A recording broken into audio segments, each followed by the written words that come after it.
क्रांती news, आवाज सर्वसामान्यांचा। कळंब शेतकऱ्याच्या जीवावर उलटले गावठी बाम, महिलेच्या हाताच्या झाल्या चिंधड्या। कळंब येथील पहूर इजारा गावात एक धक्कादायक घटना घडली आहे। शेतामध्ये काम करत असलेल्या वृद्ध शेतकरी महिलेला गावठी बनवलेला बाम हाताळताना गंभीर दुखापत झाली।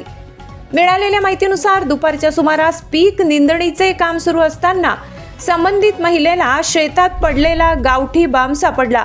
हा बाम प्रामुख्याने जंगली प्राणी विशेषतः रानडुकरांना पळवून लावण्यासाठी वापरला जातो, मात्र तो नकळत हातात उचलल्यामुळे अचानक स्फोट झाला। या भीषण स्फोटात वृद्ध शेतकरी महिलेच्या दोन्ही हातांचे पंजे अक्षरशः चिंधड्या झाले असून ती गंभीररित्या भाजली आहे। तातडीने तिला शेतातून बाहेर काढून वसंतराव नाईक शासकीय रुग्णालय यवतमाळ येथे दाखल करण्यात आले।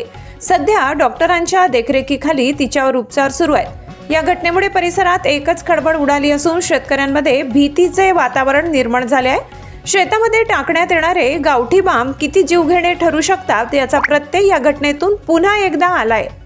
महाराष्ट्र क्रांती न्यूज साठी प्रतिनिधी वीरेंद्र चव्हाण, कळंब, यवतमाळ। अशाच नवनवीन बातम्या पाहण्यासाठी आमच्या महाराष्ट्र क्रांती न्यूज या YouTube चॅनलला लाईक करा, सबस्क्राईब करा आणि बेल आयकॉनला प्रेस करा।